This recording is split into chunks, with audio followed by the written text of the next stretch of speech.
Now that our space attaché is seated,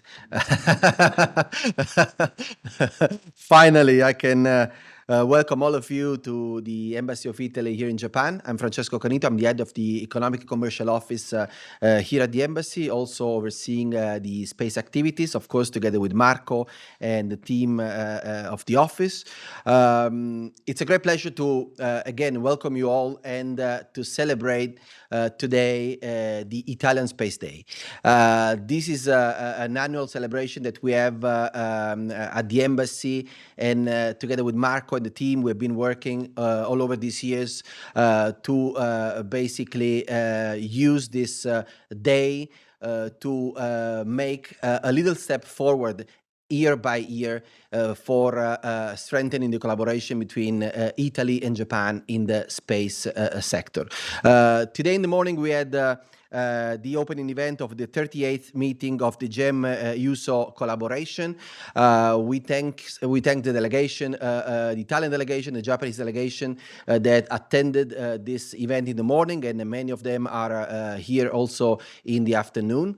But the second session is dedicated to a more, let's say, institutional perspective. So this is going to involve intervention by the Italian administration, one of the Italian administration dealing with space, namely the Minister of Foreign Affairs. We're going to have the two agencies, JAXA and ASI, also speaking about how to look at the future of the Italy-Japan space collaboration. But especially today, we have the pleasure and the honor to have an institutional visit from Italy, with the Italian delegation sitting here on the first row, led by the Prime Minister's office. And this is to say that the space collaboration between Italy and Japan is becoming more and more important. At the level that we would like to propose to the Japanese government to enhance this collaboration and to put the collaboration in space at the same level of the political collaboration. You might know that in January 2023, the two prime ministers, Japan's prime minister and Italy's prime minister, decided to elevate the bilateral relationship to a strategic level, what we call today as a strategic partnership. And we want to do in space the same actually, want to have in space activities the same level of strategic collaboration.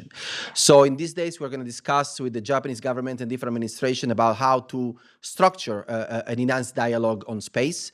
This is today's event is part of this, let's say, proposal and effort that we are launching to the Japanese government. We are pretty sure that there is a lot of, let's say, potential in order to strengthen the collaboration between Italy and Japan. And we wanted to give this message today. Today, again, the Italy Space Day is the day which is dedicated to the launch of the first Italian satellite, which is Samarco 1 in December 1964. So it's a sort of, day in which we would like to basically launch this proposal to one of our strategic partnership, which is Japan, and to make this event today marks also, let's say, the possibility to really do something more with Japan in different sectors, in different segments, actually, of space. We always talk about space economy. Today in the morning, you had the chance to discuss science in space and science from space, which was the event that we dedicated to the Italian Space Day last year. But there is a lot of things to do involving different administration, the agencies, in order to have a sort of what we call a holistic approach, to have a more comprehensive and structured approach of bilateral relations when it comes to space. So with no further ado, I have the pleasure to pass the floor to Alessandro Garbellini, my colleague from the Ministry of Foreign Affairs and head of the space sector, the space office at the Ministry of Foreign Affairs. Alessandro, the floor is yours, please.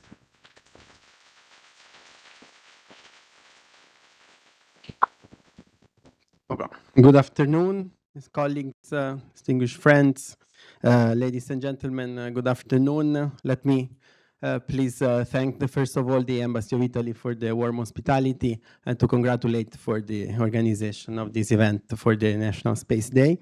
Scientific cooperation is actually a cornerstone of the relationship between Italy and Japan. It has deep roots in the agreement on scientific cooperation of 1988 and in the many partnerships between our universities and research centers. Today, this cooperation is entering a renewed phase. Following the upgrading of the relation to strategic partnership, as mentioned by Francesco earlier. We have now a clear framework where to work on. The joint action plan between Italy and Japan that was signed alongside the G7 in Italy last year also sets space as one of the strategic fields for the new partnership. And space in particular has become a cross-cutting sector and pillar of our foreign policy. It touches security, science, innovation, industry, and commercial collaboration, as well as climate change and global partnerships. So in this field, Japan is already a strategic player and a partner for Italy, and our cooperation continues to grow. This creates concrete opportunities for joint ventures, bilateral investments, startup development, as well as shared industrial projects. Our two countries are recognized for their advanced skills in space technologies, and joint industrial initiatives hold strong potential. And events such as JAXA and ASIS activities at Expo Osaka earlier this year, and Italy's participation in Nihonbashi Space Week only a few days ago showed the vitality of this partnership. Alongside the focus on commercial opportunities, it is essential to keep investing on science and research and fundamental research. Astronomy, astrophysics, and space exploration, they build the knowledge that makes the major space missions possible. So without this scientific foundation and basis, neither exploration or many other space applications could exist. So cooperation in space sectors and science also has a clear social value. Together we can work on developing Earth observation systems for disaster management, volcano and seismic alert system, seismic monitoring, civil protection. So these are joint priorities for both Italy and Japan, and space application can therefore serve our communities, contributing to security and the safety of our citizens. So the strength of our partnership lies in our complementarity. Our universities and research centers reinforce each other when working together. And this commitment is not a formality. It reflects a genuine will to grow together and build a shared scientific economic value. To this end, I would like to express also my gratitude to the Japanese government for the recent visit to Rome by Professor Matsumoto, who is advisor for science and technology of the Minister of Foreign Affairs of Japan, who met officials at the Ministry of Foreign Affairs, as well as at the National Council of Research and the National Institute for Volcanology and Geophysics. Both institutions have already expressed their strong intention to continue growing their partnership with Italy.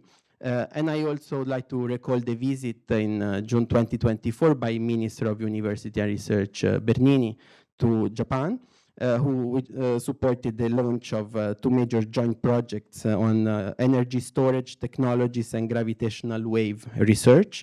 So these initiatives confirm the excellence of our scientific cooperation, and we look forward to new projects in the future. So let me conclude expressing also my gratitude and happiness for having a new space attaché in Tokyo, Marco Casolino. The Ministry of Foreign Affairs was extremely glad to open this new position as a concrete example of this, how serious our commitment in reinforcing the space collaboration with Japan is. So we are really satisfied and happy that our Japanese friends can have a day-to-day interlocutor here in Tokyo. So I thank you very much, and I wish you a fruitful discussion. Thank you.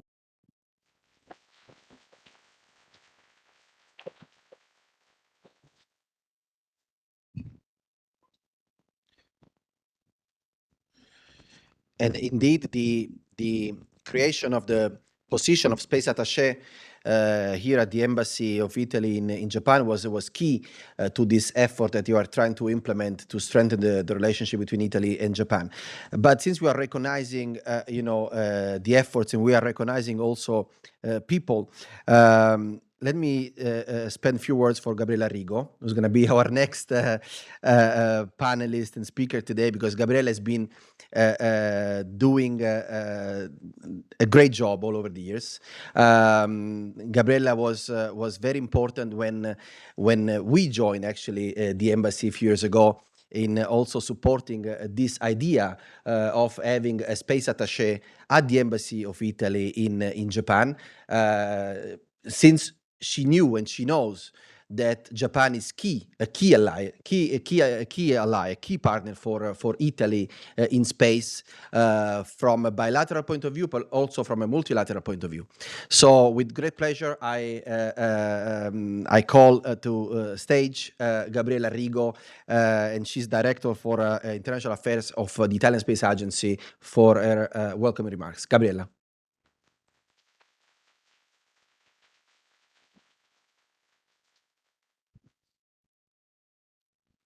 Thank you, Francesco. So, distinguished guests, dear colleagues and friends, it's a real pleasure to bring you greetings from the Italian Space Agency, and I'm truly delighted to be here in Tokyo with all of you. So, first of all, I would like to thank the Italian Embassy for organizing this event in celebration of the 2025 National Space Day. And in particular, I would like to express my appreciation to the Commercial Counselor, Francesco CANNITO, and our space attaché to the embassy, Marco Casolino, for their effort and energy. So the collaboration between Italy and Japan in space is long-standing and particularly strong between the Italian Space Agency and JAXA, which share a solid partnership based on the framework agreement signed in 2010 and the implementation protocol on Earth observation and space exploration signed in 2020. So our agencies cooperate successfully on several missions, and allow me to mention a few. So in Earth observation, ASI and JAXA exchange satellite data and conduct joint emergency observation using the Japanese ALOS 2 satellite and the Italian Cosmos Skymed satellite constellation. So we are currently negotiating an expansion of our cooperation involving the data of ALOS 4 satellite and Italy Prisma hyperspectral satellite, enabling new application, research initiatives, and advanced environmental monitoring. In space exploration, our partnership reached the International Space Station through the CALET mission, a cosmic ray detector launched in 2015 and still in orbit until 2030. So Italian and Japanese astronauts have flown together aboard the International Space Station, sharing scientific experiment and strengthening the deep friendship between our two countries. I would also like to highlight that Italy and Japan are founding members of the Artemis Accord, extending international cooperation to exploration of the moon. as well as partners in the Artemis program itself.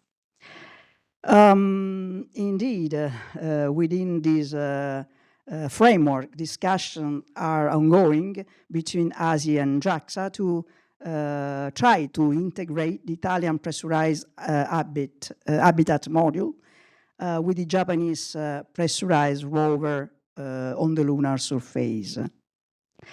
So in space science, ASI and JAXA cooperate in several European Space Agency missions, such as Baby Colombo for the exploration of Mercury, healthcare launched in 2024 for the study of Earth climate, and the Sun observing satellite Solar Sea.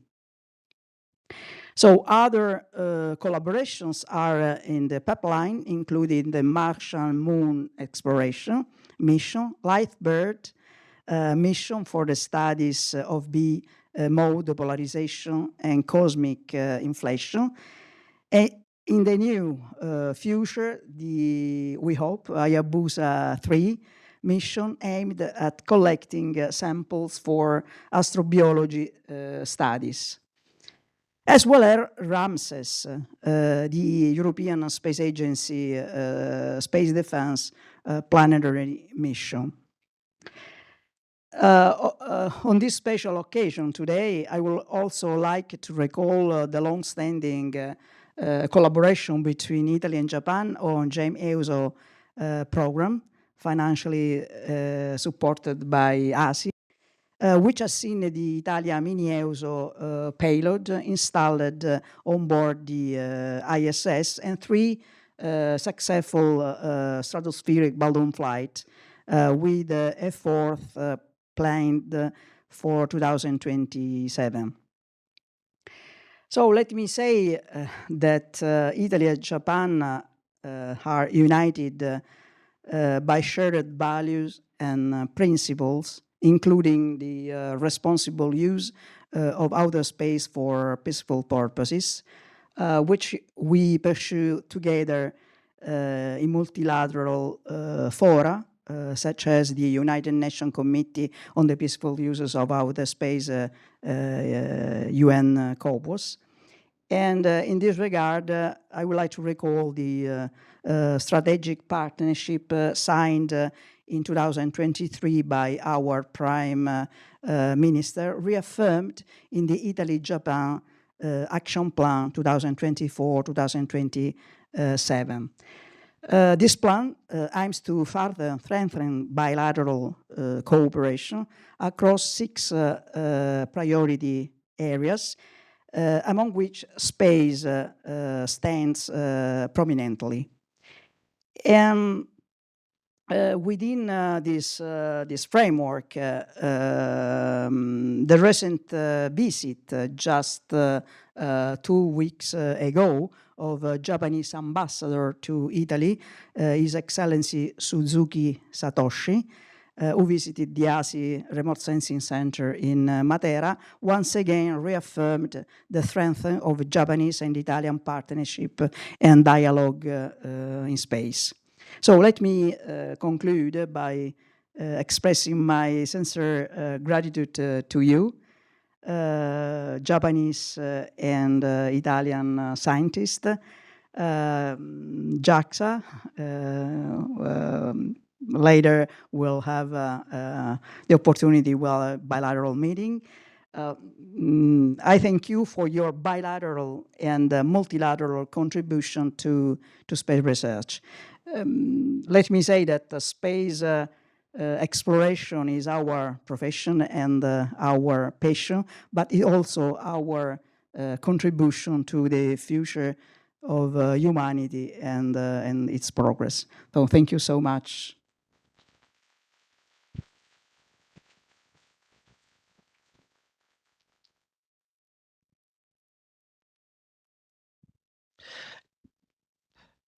Grazie, Gabriella. Thank you very much. And you were mentioning, some of the agreements that the ASI carried out with JAXA, and one of them you mentioned Solar Sea. Solar Sea was actually signed 2 years ago at an event organized by the embassy together with ASI and JAXA at the Tokyo University, which was very important. So we had the chance to build basically, you know, a very, very solid collaborations, not just between the two agencies, but I will say between the two countries. And of course, this would have not been possible without the support, the strong support of JAXA. So we thank you very much, and also thank you for again being with us today, celebrating together the Italian Space Day. And this is also, you know, the chance to listen to you and to hear from you about how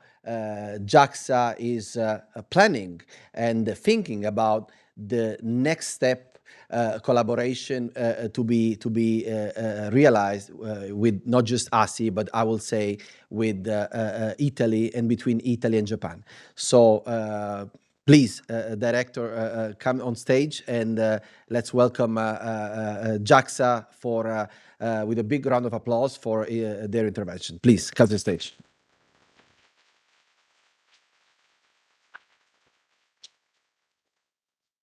Well, not really good at being formal, and Gabriella has taken care of the formality part already. So, and I'm also so excited about the things that I will be describing today. So let me just jump into the topic.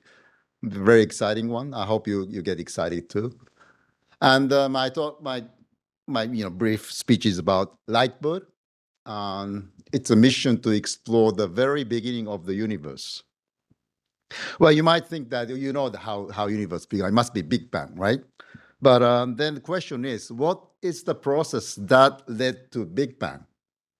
It's a physical process by the name inflation. Don't ask me what it is because it's so surreal.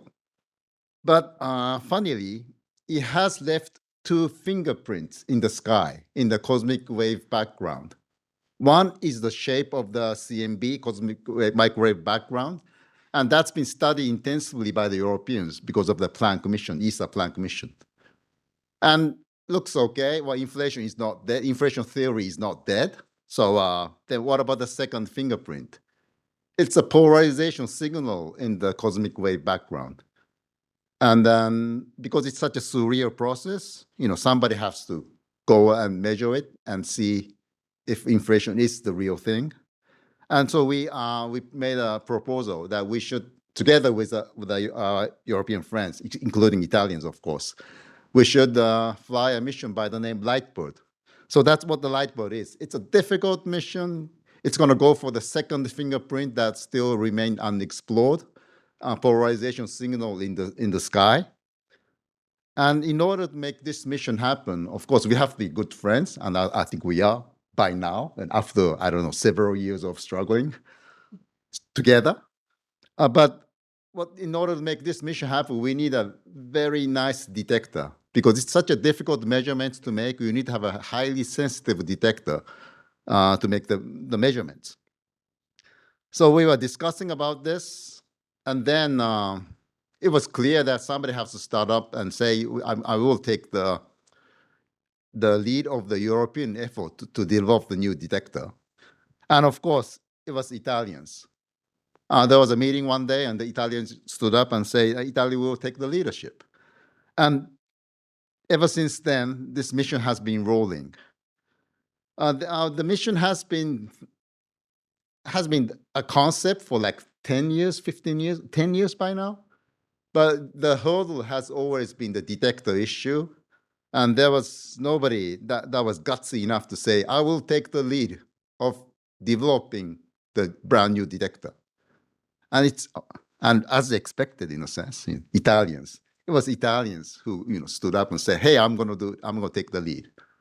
And that was really well, I like Italian people in general, even before that event, but it was really a defining moment for me that this is, it's this kind of determination. It's this kind of determination based on the technical expertise that will make a difficult mission like LiteBIRD go through. So LiteBIRD has been in a very difficult position because of this detector issue. We've been talking about this. We've been saying this mission will solve the problem of inflation. Well, we will give the, we'll prove the inflation process. You know, at the beginning, everybody liked it. It's exciting. But, you know, if you're just talking about the war, if you just say the words and doing nothing for 3 years or something, people start to kind of laugh at you. But then, and then we were in a very difficult situation where maybe we were just talking and not really doing anything. But then, you know, Italians standing up and say, hey, we're going to lead the detector development issue. That was really, really critical. And it was like about a year ago. So this year has been has really changed my life a lot easier. And I'm really excited. And another issue I have to confess is that the detector issue also caused the problem on our side. It wasn't that we broke apart from our elementary particle physics people, but we had the idea that it's a space scientists and elementary particle physics together to push this mission forward. But that's not really happening in the Japanese community somehow because of the issue we just had. But on the Italian side, that's happening. So ASI and INFN, the Institute for the Elementary Particle Physics, they are really working together, and they're really working together to tackle this very challenging problem of developing a brand new detector for not only for LiteBIRD, but for any future European astronomy missions. So yeah, that's something I should learn from the Italian people. You know, how do you must have been after so many nice dinners to get together. But I think I do know something about nice red wines from Toscana. But I should learn about the dinner talk skill from my Italian colleagues, and maybe I'll learn a lesson tonight. Thank you.